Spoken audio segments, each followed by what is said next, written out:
Olha só, um levantamento mostrou que o índice de inconstitucionalidade de leis no estado de São Paulo chegou, pessoal, a 89%. É bastante grave esse número. Isso só em 2022. Em Rio Preto, por exemplo, saiu de um terceiro lugar, que já era um lugar horrível, para ocupar o topo do ranking.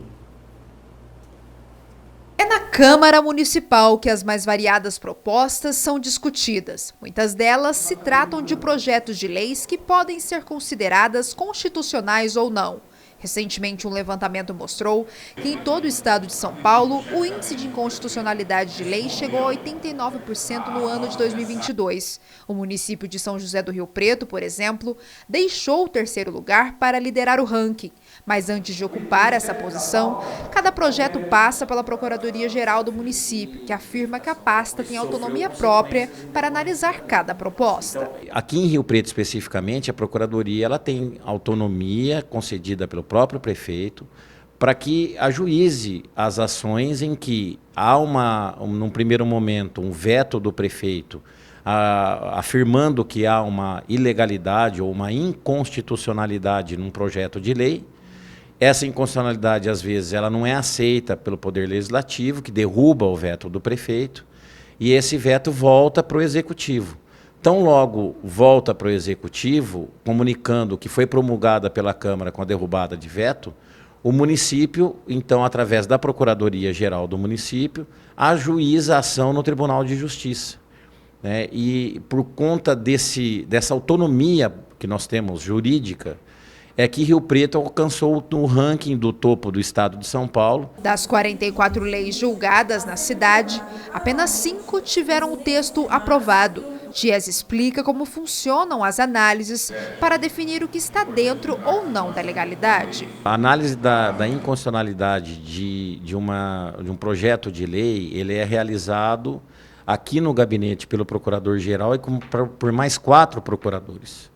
Né? Então, toda vez que vem um projeto de lei, esse projeto de lei é analisado, é feito um parecer jurídico e sugerido, quando há inconstitucionalidade, um veto parcial ou total do projeto de lei, principalmente quando é de iniciativa do Legislativo. Uma vez que quando o Executivo propõe a lei, essa análise é feita previamente pela Procuradoria para depois encaminhamento para a Câmara para votação do projeto de lei pelos vereadores. Além desta análise, o Tribunal de Justiça de São Paulo também avaliou cada política pública e decisão administrativa apontadas no ranking, uma tarefa que é exercida no julgamento das ações diretas de inconstitucionalidade, as ADIs. São ações diretas de inconstitucionalidade. Elas são propostas principalmente pelo prefeito, pelo Ministério Público e outras entidades também. Essas ações elas têm o intuito de manter um instrumento jurídico para se manter a constitucionalidade e a supremacia da Constituição. O principal fiscalizador é o Ministério Público, principalmente nesse ranking que foi apresentado. É por meio dos promotores que fiscalizam da comarca e como também apoio da população que recorrem a eles. Em 2022, o órgão especial colocou em pauta 1.030 ADIs. No mérito, 911 foram julgadas, ou seja, 30% a mais do que no ano anterior. Sendo assim, o estado e mais 320 municípios tiveram leis questionadas na corte, onde foi possível alcançar o índice de inconstitucionalidade das normas de 89%. Apesar do grande número de ações julgadas em Rio Preto, o presidente da Casa Legislativa vê com bons olhos a disposição dos vereadores em atender às demandas da comunidade. Com certeza, Rio Preto deve estar em primeiro também com o número de leis apresentadas. Todas as leis que nós aprovamos, ela nasce de uma associação de bairro, ela nasce de uma sugestão de uma entidade, da própria população, de um sindicato, né? E nós vereadores somos a parte mais sensível da política, porque nós estamos ao lado da população no dia a dia. Então é normal que as pessoas venham e façam sugestão de leis. Nós entendemos que o que aconteceu com respeito às leis inconstitucionais, ilegais no caso, porque em 1988, com a mudança da Constituição Federal, 90% das leis que nós apresentamos não se enquadra.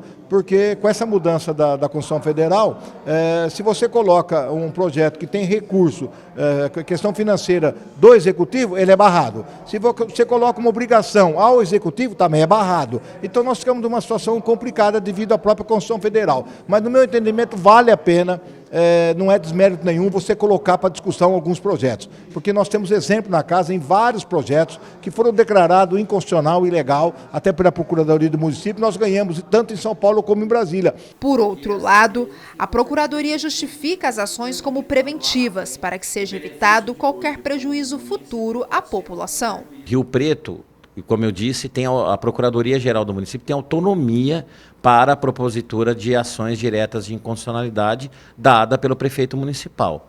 Então, todos os vetos que são derrubados, automaticamente a gente já entra com a ação direta de inconstitucionalidade. E por que faz isso? Porque uma lei inconstitucional ela pode começar a produzir efeitos para a população. Ou deixar de pagar um imposto, ou deixar de fazer alguma obrigação que naturalmente deveria. E isso, lá na frente, não é só a Procuradoria que pode propor ação, o Ministério Público também pode, Procurador-Geral de Justiça. Essa lei pode ser derrubada e isso ser o que é um benefício no início para o munícipe, pode se tornar muito grave lá na frente, dele ter que devolver uma quantia enorme de tributo que não foi pago, de algum benefício que foi concedido e não poderia ser concedido. Então, o que a gente faz é um trabalho preventivo para que leis inconstitucionais não passam a ter a vigência no município e depois gerem o que é um benefício num primeiro momento, gere um prejuízo para a população.